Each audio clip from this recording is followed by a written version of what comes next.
સંઘે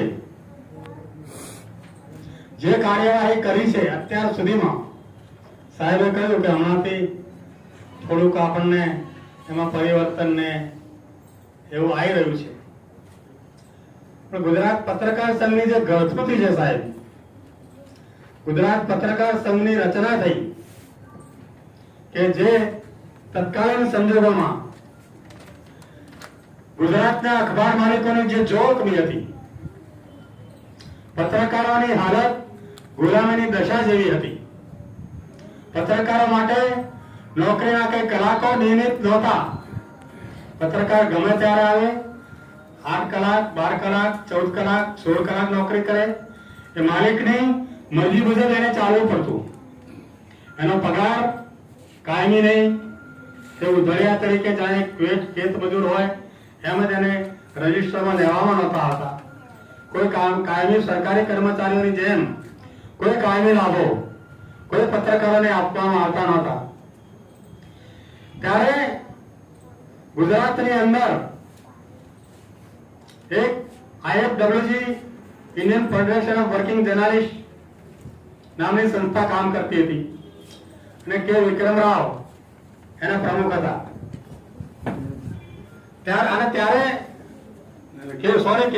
મહામંત્રી હતા વાસુદેવભાઈ, એ વખતે પ્રેસિડેન્ટ હતા પત્રકાર સંઘના.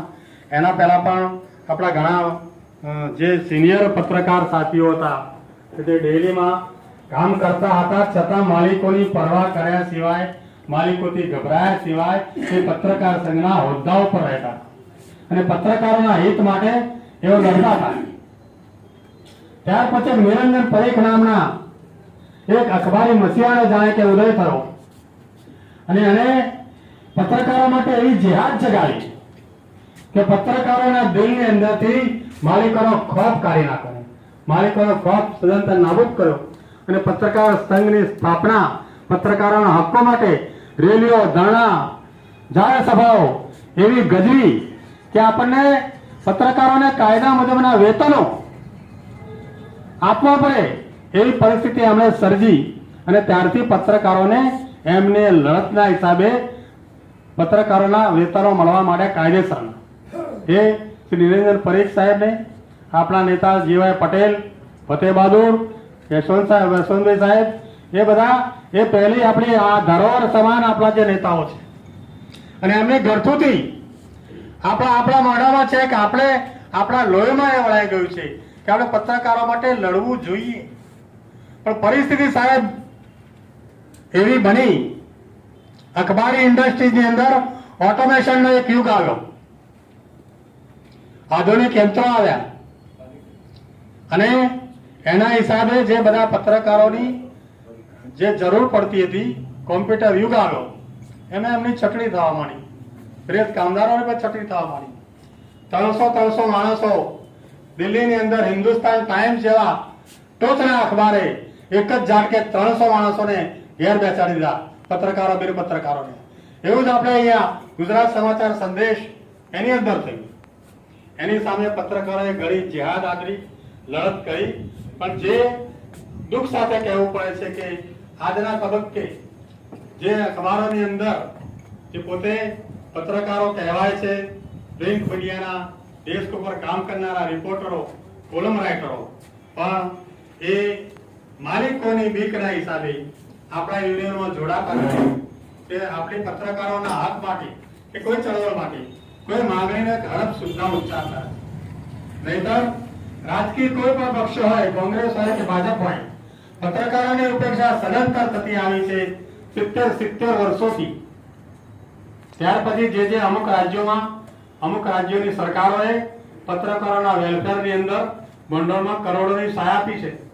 હરિયાણા છે, કેરલા, એમાં 2 કરોડ 5 કરોડ સરકારોએ સહાય આપી છે પત્રકારોના વેલફેર માટે.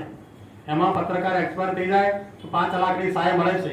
હમણાં કેરલામાં અને બીજા 2-3 રાજ્યોમાં કોરોનામાં જે પત્રકારો ગુજરી ગયા એમને પણ 5 લાખ રૂપિયાની સહાય જાહેર કરવામાં આવી છે. ખેદની સાથે કહેવું પડે છે કે ગુજરાત આપણું ખૂબ સમૃદ્ધ, ભારતની અંદર આપણે ઓલ ઇન્ડિયાની કઈ મિટિંગોમાં જઈએ તો ગુજરાતની વાત થાય તો ગુજરાત ખૂબ સમૃદ્ધ છે, ખૂબ પૈસાવાળું રાજ્ય છે. એ બીજા એમના સરકારી કામોની અંદર તે ગમે તે યોજનાઓની અંદર લખલૂટ ખર્ચાઓ કરતા હોય એની સામે આપણને વાંધો નથી, પણ પત્રકાર કે જેને તમે ભાષાઓની અંદર ચોથી જાગીર કહો છો, અખબાર મીડિયાને ચોથી જાગીર તરીકે સંબોધે છે, લોકશાહીનો ચોથો સ્તંભ, પણ ચોથા સ્તંભના જે સિપાહીઓ રાત દિવસ જોયા સિવાય, ચાહે વરસાદ હોય, પૂરની હોનારત હોય કે કઈ બોમ્બ બ્લાસ્ટ થયો હોય, કોરોનાની મહામારી ફાટી નીકળી હોય કે કોમી રમખાણો ફાટી નીકળ્યા, જાનના જોખમે પોતાના માથે કફન બાંધીને જે પત્રકારો પોતાની ફરજ અદા કરે છે એમના હિત માટે બે શબ્દો બોલવાનું પણ આજની કોઈ પણ રાજ્યની સરકારો કે કેન્દ્રની સરકારોએ એ મુનાસિબ માન્યું નથી. ખૂબ દુઃખ અને આશ્ચર્યની વાત છે. કોરોનાની અંદર કોરોના વોરિયર્સ પોલીસોને જાહેર કરવામાં આવ્યા, ડોક્ટરોને જાહેર કરવામાં આવ્યા, અમુક સેવાભાવી સંસ્થાઓને જાહેર કરવામાં આવી, પણ પત્રકારે પણ કોરોનાની બીક રાખ્યા સિવાય મોઢે માસ્ક બાંધીને બાઇક ઉપર, ગાડીઓ ઉપર ચાલતા એ જે તે બધા હોસ્પિટલોમાં કવરેજ કર્યા છે, દર્દીઓના કવરેજ કર્યા છે, એ પત્રકારોને કોરોના વોરિયર જાહેર કર્યા નથી. આજને તબક્કે આપણે સરકારને માગણી કરીએ છીએ કે પત્રકારોને પણ કોરોના વોરિયર જાહેર કરો. પત્રકારોને કોરોના વોરિયર જાહેર કરવા માટે એના માટે જે કંઈ આવેદન પત્રને જે કંઈ આપણે પત્રાચાર કરવો પડશે એ કરીશું, પણ એના માટે આપણે કમર બાંધીને મેદાનમાં આવવું પડશે. સાહેબે કહ્યું તેમ બેસી રહે નહીં ચાલે. પેલા સુતેલા સિંહના મોઢામાં પણ હરણ સામે થઈને પડતું નથી, એના માટે સિંહે ઉભા થઈને છલાંગ મારવી પડશે.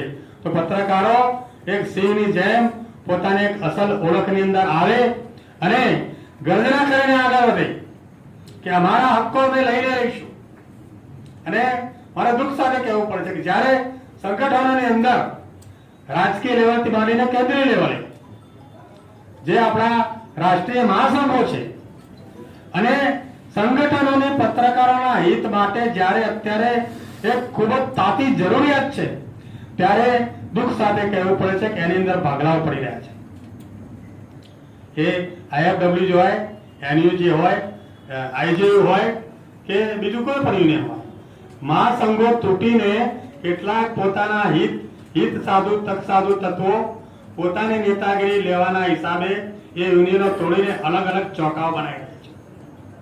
દુઃખ સાથે કહેવું પડે કે આઈજેયુ આ તો છેલ્લી ટર્મથી હું એક ક્ષેત્રમાં આવ્યો સેન્ટ્રલમાં અને મેં જોયું એક આઈજેયુ ઇન્ડિયન જર્નલિસ્ટ યુનિયન એના 4 ફાંટા. જ્યાં પેલા દ્રૌપદીને 5 પતિ હોય, 5 પ્રેસિડેન્ટ, 5 મહામંત્રી, 5 ખજાનચી અને બેનર એક જ ઇન્ડિયન જર્નલિસ્ટ યુનિયન અને ઓફિસ એક. દુઃખ સાથે મારે કહેવું પડે કે 25 વર્ષો સુધી જે માણસોએ દિલ્હીમાં આઈજેનું નેતૃત્વ સંભાળ્યું એ દિલ્હીની અંદર પોતાની એક ઓફિસ કરી શક્યા નથી.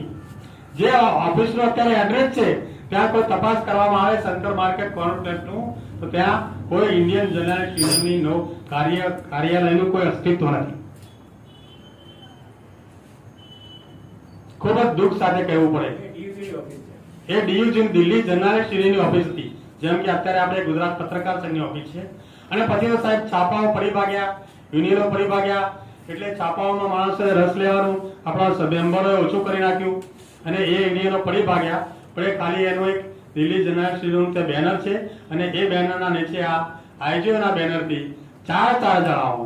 છેલ્લે હમણાં એક હરિયાણાના જે પહેલા ટ્રેઝરર હતા એ એમને આપણે હું જ્યારે ચૂંટણી કમિશનર હતો અને એમને પ્રમુખ બનાવેલા, ત્યાર પછી ગેરબંધારણીય રીતે એમને નાબૂદ કરવામાં આવતા પોતાની જાતને અલગ પ્રેસિડેન્ટ એમણે જાહેર કર્યા અને એ પોતે હરિયાણા પત્રકાર સંઘના પ્રમુખ હતા. અને બીજું દુઃખ સાથે કહેવું પડે છે કે જે ગુજરાતના આપણા મિત્રો, ગુજરાત પત્રકાર સંઘના હોદ્દેદાર, જેમને આપણે દરેક ફંક્શનની અંદર અહીંયા મંચ ઉપર સ્થાન આપતા હતા, એમને પુરવાર કરતા હતા, ગુજરાતમાંથી આપણે જેમને દિલ્હીનો દરવાજો દેખાડ્યો, એવા આપણા હોદ્દેદાર હું આજે નામ જો ઉલ્લેખ કરીશ કે ભીખાભાઈ પ્રજાપતિ મારા જ્ઞાતિજન તો હતા જ, મારા વડીલ બંધુ સમા હતા, છતાં એમણે ગુજરાત પત્રકાર સંઘ અને મારા આઈજેયુના પ્રમુખ બન્યા પછી એનો પ્રેસિડેન્ટશીપનો દ્રોહ કરી અને એક બિન ગુજરાતી બિન રાજકીય જે આપણા હરિયાણાના એક પત્રકારે ગેરબંધારણીય રીતે જે યુનિયન ઊભું કર્યું એમાં જોડાયા. વડતાલની અંદર આપણો મુખ્યમંત્રીના હાથે એમનું સન્માન કરાયું. ત્યાર પછી એ બીજા તબક્કે રીતે ગુલામ બનીને ત્યાં જતા રહ્યા. જેમ કોંગ્રેસ ભાજપમાં અત્યારે જે પેલો પક્ષાંતરનો યુગ ચાલ્યો છે એમાં તો રાજકીય મહેજ ચાહકોને રાજકીય લાભો કાઢવાના હોય તો એ વાત જુદી છે. પણ આપણે તો આ પત્રકાર સંઘની અંદર આપણા સંગઠનોને શું લઈ લેવાનું છે? અહીંયા તો આપણે આપણો જાત ઘસીને આપણા ઘરના પૈસા ખર્ચીને ગાંઠણી ચાપીને ગાંઠના નાસ્તા કરીને અહીંયા આવીને આપણે બેઠા છીએ. દિલ્હી દરવાજા ફૂટપાથ ઉપર નિરંજન અને સાહેબ બધા સાક્ષી છે કે રાતના 1:30 વાગે તે દિલખુશના ભજીયા ખાઈને એની ફૂટપાથ ઉપર પત્રકારના હિત માટે જ્યાં આ નેતાઓએ વિચારેલું છે. તો આ ફૂટકરિયા નેતાઓ કે જે સંગઠનની જ્યારે જરૂર હોય ત્યારે પોતાની અંગત મહત્વાકાંક્ષાના હિસાબે એક સંગઠનનો દ્રોહ કરવો. હું આજના તબક્કે આપ સૌનો એક અભિપ્રાય માંગીશ કે સર્વાનુમતે આવા કોઈ મેમ્બરો હોય જેને ગુજરાત પત્રકાર સંઘના બેનરને એના હોદ્દેદારોની ગરિમાને લાંછન લગાવ્યું હોય, બેનરને ઠેસ પહોંચાડ્યું હોય, એને એના સંગઠનને નુકસાન કર્યું હોય એવા પત્રકારોને કાયમી સભ્ય પદેથી પત્રકાર સંઘના સસ્પેન્ડ કરવાની હું આપ સૌ જોડે અનુમતિ માંગુ છું.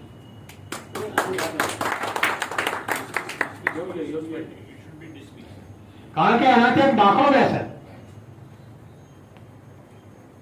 સાહેબ સંગઠન એ એવી તાકાત છે.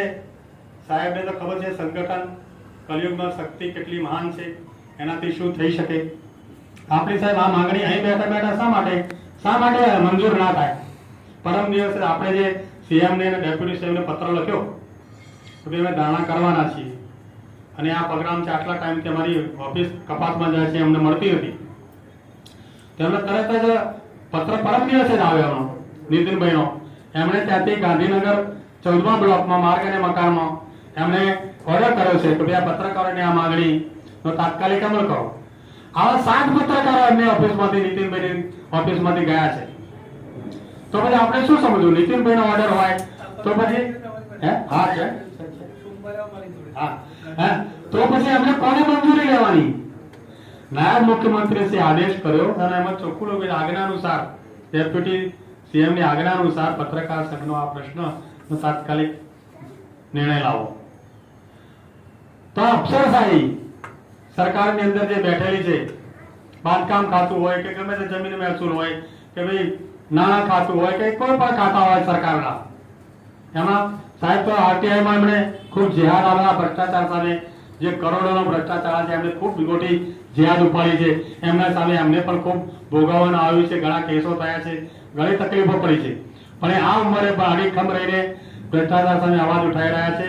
આવા મિત્રોને હું હાર્દિક ધન્યવાદ આપું છું કે પોતાના સંગઠનોને મજબૂત બનાવે.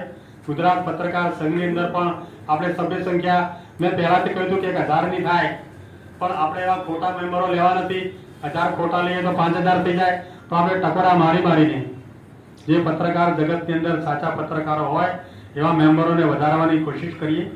આપણા 750 માંથી 650 થયા, પછી ગઈ સાલ કોરોનાના હિસાબે 400 થઈ ગયા. કોઈ માણસો આવી ના શક્યા, ઓફિસો બંધ રહી. ઓફિસો બેસતા માણસોને આપણે બંધ કરવા પડ્યા.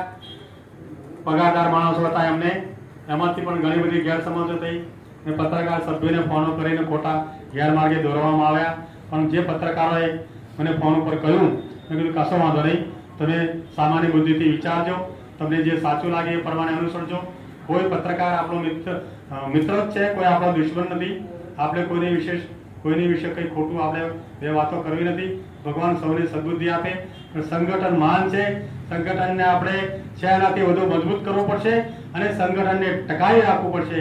તો જ આપણે કોઈ પણ માંગ હશે તો આપણે સરકારશ્રી સાથે આપણે એને સમાધાન લાવવામાં સફળ રહીશું. ધન્યવાદ. એ પત્રકારોની અંદર જે હિંમત જે આવી હોય, 2 શબ્દ બોલવાની જો તાકાત આવી હોય, તો એ માણસને આપણે યાદ કરવો પડે કે તમે કેવી રીતે તમે અમને આ બળ આપ્યું. એમાં એક જ એકલી વ્યક્તિ હતી કે નિરંજન પરીખ. જેવો નિરંજન પરીખ તાજેતરની અંદર જ્યારે મુંબઈની અંદર એમને પત્રકારોના વેતન માટે, બિન પત્રકારોના પણ વેતન માટે ગ્રામ્ય પત્રકારોના પણ વેતન માટે એમની જે રજૂઆત કરી હતી એમાંથી જ આપણે જોઈએ છીએ કે આ ગ્રામ્ય પત્રકારોની અંદર જે લાભ મળે છે એમાં આ સરકાર આ માલિકો એક રૂપિયો વધારે નથી આપતા. એમને પોતાના કવરને પણ એમને જાતે નાખવા પડે છે. એમની સ્ટેશનરી પણ પોતે નાખી છે. જ્યારે એ પાલેકરની અંદર આપ્યું હતું કે એ માણસને જે તમારા રિપોર્ટર છે એનો ચોથો ભાગનો એનો પગાર આપવાનો, પણ કોઈ પત્રકારે એની અંદર હિસ્સો ન લીધો. ફક્ત 3 જણાએ હિસ્સો લીધો. એક મહેસાણા વાળા હતા, એક સાબરકાંઠા વાળા હતા અને એક સૌરાષ્ટ્રના હતા. આ 3 જણાને જે એને કેસ કર્યો ત્યારે એ લોકો આગળ પૈસા ભરવા માટે પાકીટ નહોતા એ જમાનામાં, પણ એ જમાનામાં થેલીઓ હતી.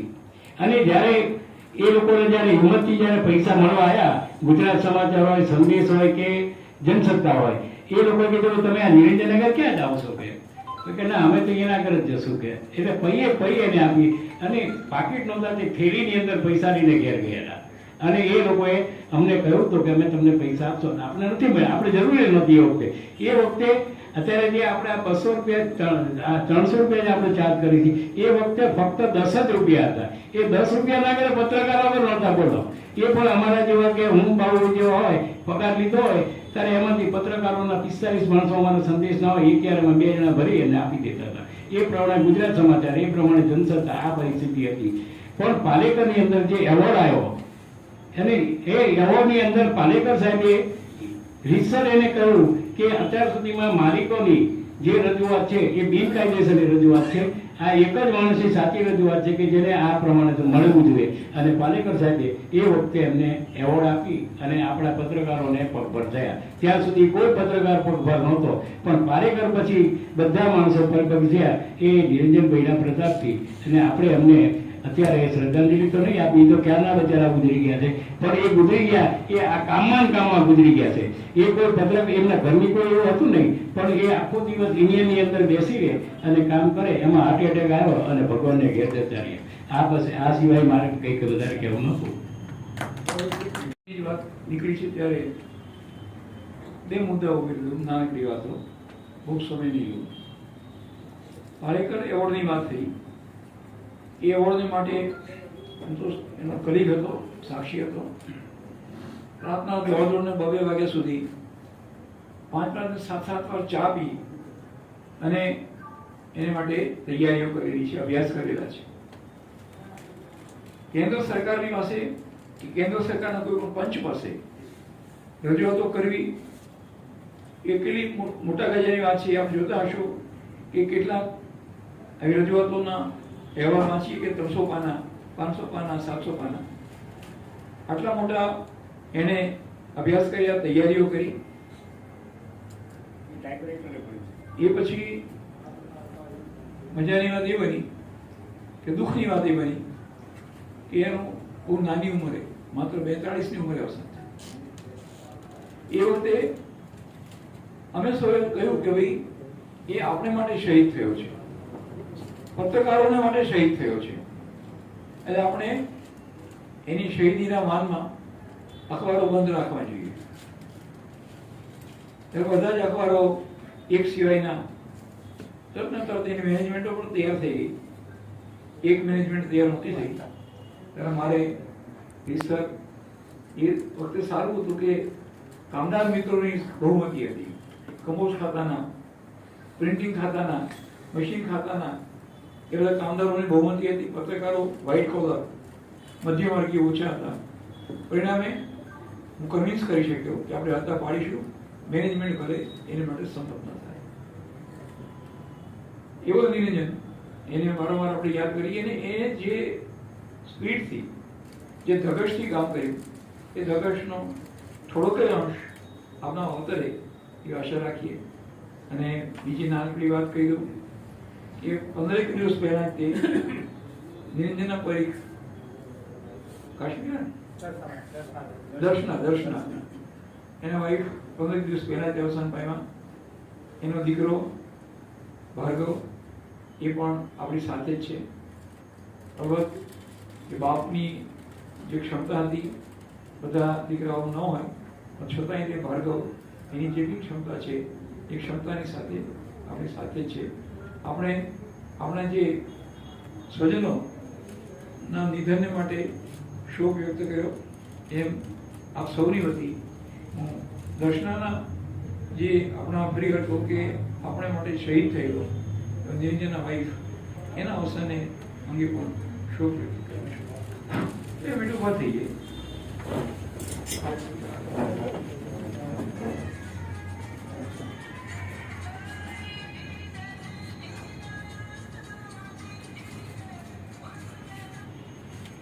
શાંતિ. અને એક જ હારની બાકી કહું કે આ રીતે એક વર્ગના હિતને માટે જ્યાં લડાયકપણે કામ કરવાનું હોય ત્યાં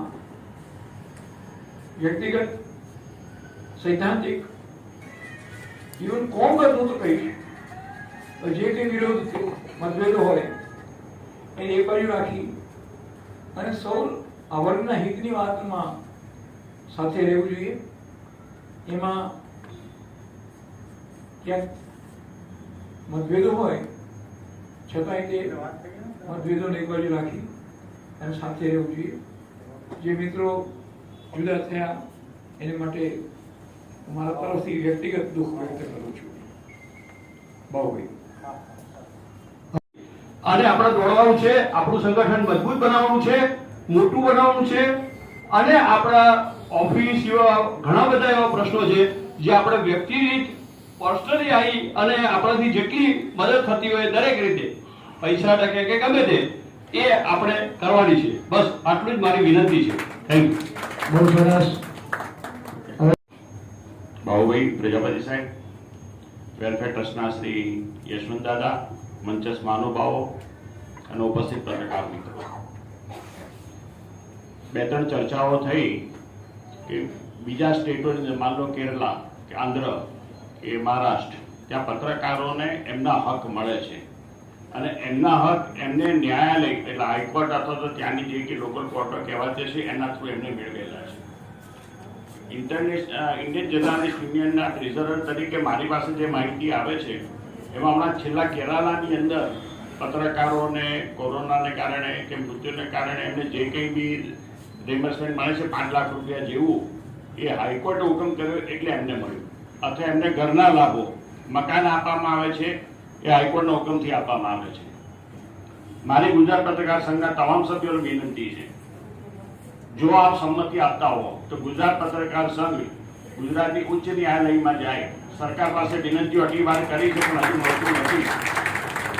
તો મારી તૈયારી છે, હાઈકોર્ટનો તમામ સંપૂર્ણ ખર્ચ હું ભોગવીશ અને ગુજરાત પત્રકાર સંઘના જે કંઈ સભ્ય મિત્રો છે આપણા એ લોકોને ન્યાય મળે એના માટે આપણે કાર્ય કરવું છે. તો આ જો સૌ સંમતિ આપતા હો તો પછી અમે ને કમિટી મેમ્બર બધા વિચારીને આગળ વધવાનું કરીએ. બરાબર છે? Thank you very much. બસ મારી એટલી જ માંગણી હતી કે ભવિષ્યમાં આપણો સંઘ અને એના જે કંઈ સભ્યો હોય એના સરકારી લાભો મળે એના માટેનો જે કંઈ પ્રયત્ન થઈ શકે તેના માટે આપણે કટિબદ્ધ છીએ. જય હિન્દ. ગુજરાત પત્રકાર સંઘના E.R. પ્રજાપતિ સાહેબ, યશવંત કાકા, મંચ ઉપર બિરાજમાન વડીલ બંધુઓ, હું તમને વાત કરું તો નવાઈ લાગશે. આજે મારા 76મું વર્ષ પૂરું થાય છે. 76 વર્ષની ઉંમરમાં 1000 કિલોમીટર ગાડી ચલાવી શકું. ચલાવશો તમે બધા? નહીં ચલાવો. કમર દુખે છે, પગ દુખે છે. 2005થી RTI નો કાયદો ગુજરાતમાં નહીં પણ આખા દેશની અંદર આવ્યો ત્યારથી આજે 2021નું વર્ષ ચાલુ થયું. અમારી આ 24 તારીખે જ કારોબારી મિટિંગ હતી, એની અંદર 86 સભ્યો હતા. અહીં 80 સભ્યો બી દેખાતા નથી. આવું ના થવું જોઈએ. દરેક કારોબારીની નહીં પણ અમારું જ્યારે વાર્ષિક સંમેલન ભરાય ને તો અમારા ગુજરાતભરના 600 કાર્યકરો ચાંદખેડામાં મોટું અમે સંમેલન કર્યું. E.R. પ્રજાપતિ મારા એક નહીં દરેક ફંક્શનમાં બોલાવ્યું. પાવભાજી પૂછી દો. આ વખતે મારા પેપરનો 25 વર્ષ પૂરા થાય છે. 16 વર્ષ RTIના કાયદા પૂરા થાય છે. મેં અત્યાર સુધી જે સરકારે કામ નથી કર્યું ને મેં કામ કર્યું. 2013ની અંદર 200 પાનાની RTIની બુક લખીને બનાવી. 2014 16ની અંદર 400 પાનાની બુક બનાવી. મારા ભાઈ એક્સપાયર થઈ ગયા, મેં 25,000 બુકો મફત, પોકેટ બુકો 35 પાનાની મેં બધાની ફ્રી આપેલી. એવી રીતે હજુ બી અમે આ મોટું સંમેલન કરવાના છે, પણ આ કોરોનાના હિસાબે કરી નથી શક્યા. બાબુભાઈનો મારા વાત થઈ ગયો કે ઓલ ગુજરાતના જેટલા લઘુ અખબારો નીકળે છે, નાના પાક્ષિક, સાપ્તાહિક, એ બધાના હું આખું સંમેલન, વાર્ષિક સંમેલનમાં જેટલા બી હોય આખા ગુજરાતનું લિસ્ટ મારી વાત છે પત્રકારોનું, એ બધાને હું બોલાવવાનો છું. અને જે સિનિયર પત્રકારો છે એનું સન્માન બાબુભાઈને ખબર છે અમે કેવું કરીએ છીએ. આરટીઆઈના સિનિયર કાર્યકરોને અમે મારા સ્ટેજ ઉપર તો બધા પ્રધાનો નિરીક્ષ કરવા છે. આઈપીએસ આઈએસ અધિકારીઓ મારા ગ્રુપની અંદર છે. તમને વાત કરી તો કલેક્ટરો ગ્રુપ, આઈપીએસ ગ્રુપ, વણજારા સાહેબ, પછી આઈપીએસ કલેક્ટર બનાસકાંઠા સંજય પટેલ સાહેબ, નરવૈયા સાહેબ, આવું અમારું મોટું આઈપીએસના અધિકારીઓ અમારા ગ્રુપની અંદર છે. અને જે સંમેલન કરવાના છે એની અંદર મારા બાબુભાઈનો વાત થઈ ગઈ છે કે આપણે સાથે રાખીને કરીશું. ને આપણા સંગઠનના જે બી માણસ કોઈની પાસે પૈસો લેવા નથી, એ અમારી પાસે ભંડોળ છે, એની અંદરથી તમારે કરવાનું છે. અને વર્ષે લાખ 2 લાખ રૂપિયા જોડવાના હતો તો હું જોડું, ભગવાનની દયા છે.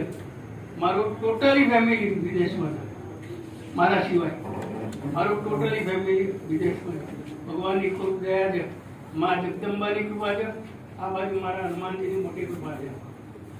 એટલે આપણે બધા સાથે લઈ ઓલ ગુજરાતના પત્રકારો, લઘુ અખબારોને બોલાવવાનો અને આખો દિવસનો પ્રસંગ રાખવાનો.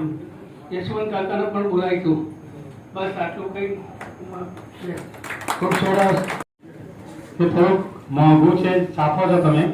પણ જો કે આપણે દિવાળી એક કરતા હતા કલરમાં, અને જે ચાલુ આપણે ટાઇટલ એનું કલર બીજું અંદર કરતા હતા, પણ એને આપણને વાર્ષિક લગભગ 2 લાખ રૂપિયા જેવો ખર્ચો આવતો હતો, અને દિવાળી અંકનો ₹1,00,000. હવે અત્યારે જીએસટીના નવા કાયદા મુજબ જો દિવાળી કલરમાં આપણે કરવો હોય 100 પાનાનો અને ખાલી મેમ્બરો પરથી 1000 કોપી આપણે છપાઈએ તો સાહેબ એને ₹2 લાખ ખર્ચો થાય. 2 લાખ ને 2 લાખ બીજા અને લાખ બીજા ગણા, તો આપણે ગુજરાત જનરલને વ્યવસ્થિત ચલાવો તો 5 લાખ રૂપિયા આપણે વાર્ષિક ભેગા કરવા પડે. એના બધા સાહેબ એમ કરે ભાઈ સાદગીથી ચાલો, ચાદર લાંબી હોય એટલા જ પગ લાંબા કરો. એટલે હવે આપણે ચાદર ટૂંકી થઈ ગઈ છે, એટલે પગના આપણે થોડાક પગ ઓછા કર્યા. એટલે કલરમાંથી આપણે હવે જે આ પાક્ષિક કરવું હોય કે મંથલી, આને આ 16 પાનાનું એક મંથલી ચાલુ રાખીએ, બ્લેક એન્ડ વ્હાઈટ. અને જો કોઈ આપણે વિશેષણ કરવો હોય તો એને આપણી પાસેનો કોઈ ભંડોળ થાય, જાહેરાતોનું સારું પ્રમાણ આપણને મળે અને પૈસા આપણા હાથો પર આવે તો આપણે એને કલર પણ કરવાનું આપણે વિચારીશું. એ આપણે કમિટીમાં જ્યારે ત્યારે જે વસ્તુ કરવાની થાય એ બધાની સંમતિ લઈને અને આપણી આર્થિક ક્ષમતા મુજબ આપણે કામ કરીશું. વાત બીજી મિત્રો, બીજા જગદીશભાઈ તમારું બોલું કેળવી, આવો કેળવી 2 શબ્દો કહેતા કેળવી હા કરીએ. આપણે કેળવી વ્યાસ છે સાહેબ, પ્રમુખ સાહેબ, યશવંત દાદા, વિજયભાઈ તથા ઉપસ્થિત મંચસ્થ મહાનુભાવો, આપ સર્વ ગુજરાત પત્રકાર સંઘનો સમયસર ટપાલ મળી ન મળી પણ ઉપસ્થિત રહ્યા એ બધા આપ સર્વને ખૂબ આવકારું છું અને અભિનંદન પણ આપું છું. અને બાબુભાઈ જે રજૂઆત કરી પ્રમુખ સાહેબે એ પ્રમાણે છેલ્લા એકાદ મહિનાથી હું ઓફિસમાં કાર્યભાર સંભાળું છું. એટલે ફોન નંબર પણ મેં લગભગ બધાને આપી દીધેલા છે.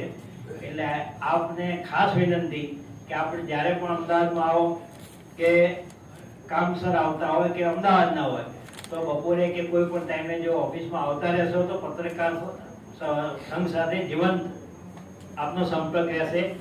અને હવે ઓફિસમાં રેગ્યુલર બધું કામ થાય છે, તેથી આપણે પત્રકારોના ઉત્કર્ષ અંગે, એના કાર્યભાર અંગે બધાની જ્યારે જરૂર કોન્ટેક્ટ રહેશે. એ સિવાય આપણે એક પત્રકારોને માહિતી મળે એટલે એક વોટ્સએપ ગ્રુપ બનાવ્યું છે, પણ એમાં દરેકને માહિતી દરેકના વ્યક્તિગત વોટ્સએપમાં મળે છે. એ ટાઈપનું ગ્રુપ છે. એટલે એમાં પણ આપ જોઈને જે સૂચનો હોય એ પણ એમાં કરશો તો મને મળી જશે અને એ આપણે બધાને પહોંચાડી શકીએ. બીજું, પત્રકાર એકતા માટે આપણે ખૂબ કહેવાઈ ગયું છે અને આપણે ફંડ માટે જે કંઈ કાર્ય થાય એના માટે પણ કેટલાક મિત્રોએ સૂચન કર્યા છે કે ફીની સાથે એક્સ્ટ્રા 2 રૂપિયા 100 કે 200 રૂપિયાનું ડોનેશન કરી અને વેલફેરમાં લઈ જવાનું એવું પણ 2 દિવસના અમને સૂચનો આવ્યા છે. તો આ વગર કમિટી મળશે એમાં વિગતવાર ચર્ચા થઈને જાહેર કરવામાં આવશે. અને આપ બધા ખૂબ સહકાર આપશો. પ્રમુખ સાહેબ ખૂબ જ સક્રિય રીતે કામગીરી બજાવે છે અને આપણા પત્રકારોના જે કોઈ હક છે એના માટે આપણે જે કાર્યક્રમનું આયોજન કર્યું છે અને એ ખાલી આપણે સર્ક્યુલર પછી ન્યૂઝમાં આપણા સમાચાર આવ્યા એના તરત જ આપણા સરકારમાંથી પણ આપણા તરત લખીને મોકલવામાં આવે એ આપણી થોડી જાગૃતિ નથી. એટલે આપણે બધાએ જાગૃત થઈ અને આપણા હક માટે આપણા કામ માટે ખૂબ મહેનત કરવાની જરૂર છે અને સંગઠન બનાવવાની જરૂર છે. આ વખતે લગભગ આ 1 મહિનામાં જ આપણે ગયા વર્ષે આખા વર્ષ દરમિયાન 400 પત્રકારોના લવાજમ આવ્યા હતા. આજે 1 મહિનામાં 245 લવાજમ આપણી પાસે સભ્યો બની ગયા છે, આવી ગયા છે. એટલે આ વર્ષ દરમિયાન આપણે વધુ સંખ્યામાં પત્રકાર મિત્રો અહીંયા લાવીએ, સભ્ય બનાવીએ એવી વિનંતી કરું છું. સાથીઓ, ખૂબ ખૂબ આનંદ થયો આજની મીટિંગમાં. રચનાત્મક પ્રતિભાવ આપણને મળી રહ્યા છે મિત્રો દ્વારા. જે જાગૃતિ લાવવાની છે એમાં આજે ખાસ ઉલ્લેખ કરીશ કે વર્ષો સુધી જાણે વર્કિંગ જર્નલિસ્ટ તરીકે ખૂબ કામ કર્યું છે એવા ઇન્ડિયન એક્સપ્રેસના આર માલિક સન્મુગન ભાઈ આપણે હાજર છે. એમણે પત્રકારોના પેન્શન માટે અને વેલફેર માટે ઘણું વર્કઆઉટ કર્યું છે. ખૂબ મોટું મેમોરેન્ડમ તૈયાર કર્યું છે. દરેક સ્ટેટ વાઇઝ કયા રાજ્યની અંદર કેટલી સહાય સરકારોએ આપી અને સરકારોએ જ્યાં ના આપી ત્યાં હાઈકોર્ટે ઓર્ડર કર્યા. યુનિયનો હાઈકોર્ટમાં ગયા અને મહેતા સાહેબે કહ્યું તેમ હાઈકોર્ટે ઓર્ડર કર્યા. પછી તો એમનો જે વિનંતીને ના માનતા હોય, પ્રણામને ના માનતા હોય, પણ જ્યારે કાયદાનું શસ્ત્ર એમની સામે આવે કે એક ચમરબંધને પર છોડે નહીં, જ્યારે એ નોબત આવે ત્યારે પછી એ સરકારો સ્વીકારતી હોય છે. પણ આપણે પહેલો અભિગમ એ રાખ્યો કે પહેલા જો વાટાઘાટોથી પતતું હોય તો આપણે યુદ્ધના મેદાનમાં ના ચડવું, પણ છેલ્લે આપણે જો ભગવાને કૃષ્ણએ કહ્યું હતું અર્જુનને ભાઈ હવે તો યુદ્ધ એ જ કલ્યાણ છે ને તારે ધનુષ્ય ઉઠાવવું પડશે, તું સામે કોણ છે એ તારે જોવાનું નથી, સગા હોય કે વાળા હોય. આપણે કોઈ પક્ષ કે કોઈના માટે કોઈ ટિપ્પણી કરતા નથી, પરંતુ પત્રકારોના હિત માટે જે કંઈ કરવું પડશે એમાં હાર માની આપણી સાથે બેઠા છે. અહીંયા વિધાયક મારા જૂના અને પરમ મિત્ર જનસત્તા ઇન્ડિયન એક્સપ્રેસ ગ્રુપના બહુ મોટા ગણાના પત્રકાર મહેશભાઈ ત્રિવેદી બેઠા છે. પ્લીઝ કે પ્લીઝ આવો આવો આવો આવો. એ બીજા એક મિત્ર ટાઈમ્સ ઓફ ઇન્ડિયા ગ્રુપ અને આપણા પત્રકાર સાથે પહેલા હતા વિતરણના ગ્રુપમાં ઇન્ડિયન ફેડરેશન ઓફ વર્કિંગ જર્નલિસ્ટમાં. એ પણ હમણાં આવ્યા. 2-3 વાર ફોન પર વાત થઈ, 2-3 વખત ઓફિસ ઉપર આવ્યા. આર ગોસ્વામીભાઈ હતા, એ પણ યુનિયન ટ્રેડ યુનિયન એક્ટિવિટીમાં ખૂબ એક્ટિવ હતા. આ બધા મિત્રોએ પણ આપણે ગુજરાત પત્રકાર સંઘની કાર્યવાહી જોઈ અને એમનો જે જૂનો આત્મા હતો ને, જે લડાયક આત્મા, એ જાગી ઉઠ્યો અને એમણે કહ્યું કે અમે બધા પણ અત્યારે તમારી સાથે ખભે ખભા મિલાવીને ચાલવા તૈયાર છીએ. અમે અમારું નોલેજ, અમારો અનુભવ, અમારી જે કાર્ય ક્ષમતા છે એનો જ્યાં કંઈ ઉપયોગ કરવો પડે એ આપ ઉપયોગ કરજો. હું માણિકસિંહને કહીશ કે આપણા પેન્શન યોજના માટે અને 2 શબ્દો એમના મોઢેથી સાંભળીએ, આપણી યુનિટી માટે, આપણી એકતા માટે, આપણી એક્ટિવનેસ માટે. પછી હું મારું પ્રવચન થોડુંક આગળ ફરી ચાલુ કરીશ.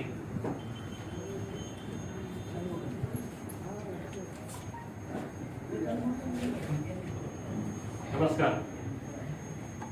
पत्रकारिता यूनिटी चाहिए और मैनेजमेंट किया गया कॉन्ट्रैक्ट स्टाफ और वेजिटेबल स्टाफ ऐसा अलग करके सबका यूनिटी तो डाला। अभी नया कोड में पत्रकारिता की सेफ्टी नहीं है, जर्नलिस्ट वर्किंग जर्नलिस्ट खत्म हो गया, वी शुड फाइट ऑन या अपना जर्नलिस्ट होना चाहिए, उसके लिए अपना फाइट करना चाहिए। और वेट बोर्ड सबका बेजोड़ के बेनिफिट सबको मिलना चाहिए। इसके लिए मैं लड़ाई करता हूँ। अब यूनियन सपोर्ट करता है, यूनियन के सपोर्ट में हम आगे बढ़ेंगे, जीत जाएंगे। सबका सपोर्ट चाहिए, सबका राइट है।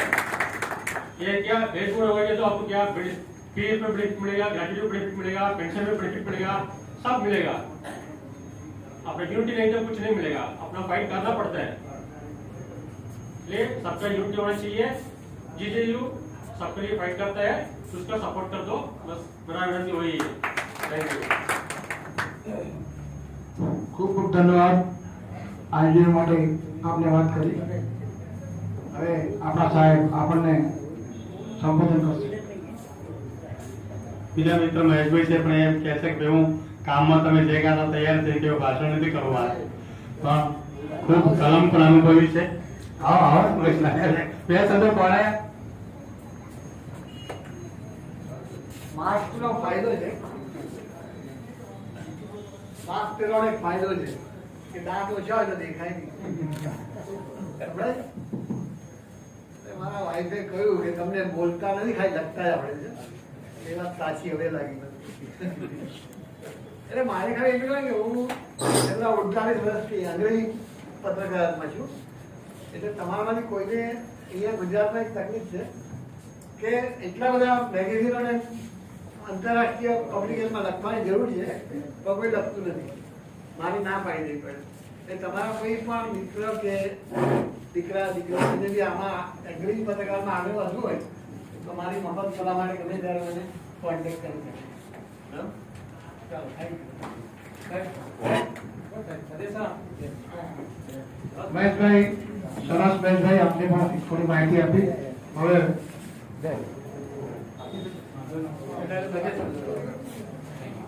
નમસ્કાર, મારું નામ પ્રહલાદ વ્યાસ, જ્યોતિષ આચાર્ય અને પત્રકારમાં છું, સંગમાં છું। સાહેબે ઘણો સરાહનીય પ્રયત્ન કર્યો છે। આટલું એકત્ર થયા, લગભગ દિવાળી પછી થતો છે દરેક કાર્યક્રમમાં હું આવું છું। અને હાલ COVID-19 બી ચાલી રહ્યો છે, તકલીફ લોકોને સમય બી નથી કે મોંઘવારી બી એટલી છે। એટલે દરેક પત્રકાર આજે ચોથું મીડિયાનું સ્તંભ છે પત્રકાર। સત્તા સામે લડી શકે તો કોણ છે? આપણા પત્રકાર બંધુ। અને સાહેબની વાત સમજવી, એના માટે યુનિટી બી જરૂરી છે કે દરેક ભેગા થઈ આપણે કઈ ને કઈ આ સોવેનિયર ચૂંટણી પહેલા બી બહાર પડ્યું તો મારી ભવિષ્ય તરીકે હું કહ્યું જ્યોતિષ કે સારું ચાલશે। ત્યાં પ્રજાપતિ સાહેબનો સપોર્ટ છે, ત્યાં પૂનમભાઈ ચેમારી જેવા વડીલ છે જેમનું મળું છું કે સહકાર જ મળે છે આપણને, બીજી જગ્યાએ નથી મળતું। ઘણી વાર જઈએ છે, જોબ બી છોડી પડી મારા પત્રકારની, તો મારી એક વિનંતી, જેટલા ગરીબ પત્રકારો બિચારા જેને શું થાય કે મજબૂરીથી જોબ છોડી જાય પત્રકાર ફિલ્ડમાં, તેને સ્ટીલ વીક ફાઇટ એના આગળ કરીએ। સાહેબની વિચારધારા સાથે સંમત છું। એના આગળ બીજી વસ્તુ કે મારા ગુરુ હતા હીરામણીમાં મેં પત્રકારત્વનું ભણતર કર્યું, નરહરિભાઈ અમિત ચંદ્રકાંતભાઈ મહેતા, જે ગુજરાતનું ગૌરવ છે, એમને પદ્મશ્રી મળ્યો, એ માટે એમને અભિનંદન આપવો જોઈએ। સંસ્થા બી બહુ બુદ્ધિ વ્યક્તિ છે, બરોબર। હું આટલી કઈ મારી વાણીને હું કે પૂરો સપોર્ટ એકબીજાને કરીશું। Thank you sir. ખૂબ સરસ। તમને કોઈ તકલીફ હોય તો જોશીભાઈ જાઓ છો અને સત્ય માહિતી આપણને આપી। આ માહિતી ખરેખર જોશી આપી શકે। મિત્રો ખૂબ બધાની એમનું જ્યોતિષ ને બધું તો બધું બધા શાસ્ત્રો બધા ઘણા છે આપણા, અને આપણે હિન્દુ ધર્મ પ્રમાણે એમાં આસ્થા શ્રદ્ધા રાખીએ છીએ। પણ સૌથી તો મોટું એક કર્મ શક્તિ, એક મોટી બળવાન છે, અને સંગઠન શક્તિ મોટી બળવાન છે। એ આપણે એને આગળ કરીને ચાલીએ તો કોઈ કામ આપણું અટકે નહીં। એમણે યાદ પાઈએ છે રહેવાયું આજના સમારંભની અંદર આપણે જે તાજેતરમાં પદ્મશ્રી એવોર્ડ જાહેર થયો છે એમને, એ આપણા પત્રકાર સંઘના આપણા રાહુલ સાહેબની જેમ જ મહેતા, યશવંતભાઈ મહેતા, ચંદ્રકાંત મહેતા અને વિજયભાઈ મહેતા, મહેતાની એક ત્રિપુટી આપણે બ્રહ્મા વિષ્ણુ મહેશ અમારા અહીંયા બેઠા છે।